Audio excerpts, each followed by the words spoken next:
ateita biologijos kontrolinė. Mačiau ten tokia nesąmonė, va būtent. Eik, palauk, eik pasižiūrėk.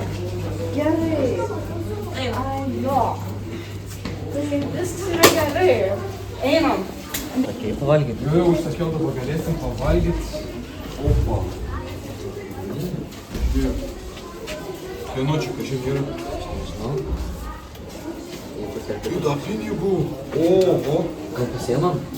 Nu, man atrodo, jau geriau atsimato socialinėje psichologija, jeigu jis yra. Tai nieks nematė, žinai, dar. Niekas nemato, bet žmogus stresas pasidarys, jeigu dar su išsiaiškinti, čia mes paėmėm iš visų šakės. Labą dieną. Mes čia taip ėjom ir atradom piniginę. Nežinom kieno. Čia pas jūs atnešiu, padėsim. Šaunuoliai labai. Galima būtų gauti keksiuką dieną. Prašau, iš jūsų bus 90. Palaukit, o jau. Kur tavo piniginė? Aš neturiu piniginės. Kaip supras? Aš nežinau. Tu ją palikai ant suoliuko, kur mes buvome? Arba ant trečiam aukšte? Galbūt, Einam ieškoti. einam, jo.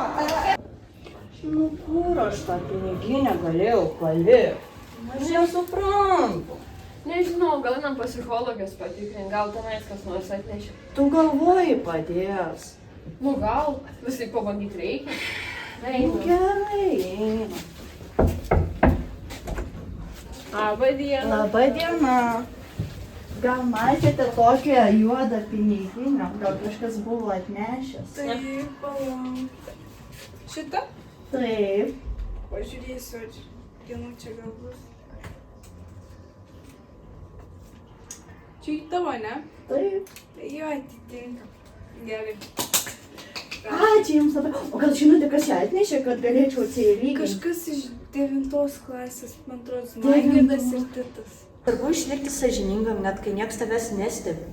Tai man atrodo, kai yra svarbu išlikti sąžiningam, čia yra labiau ne palei kitus tokius pasirinkimus, o čia jau yra labiau dėl savęs, dėl savo proto, dėl savo moralės, aš manyčiau.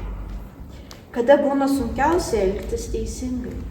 Tai man atrodo sunkiausia yra elgtis teisingai, kai kokie draugai ar kiti žmonės tau daro įtaką ir arba jeigu tau tas dalykas tau kokią geresnę naudą atneš. Nu, jeigu pavyzdžiui, va, kaip su piniginė čia kaip buvo, man didesnę naudą atneš, tai aš tus pinigus pasimčiau arba iš vis visą piniginę pasimčiau.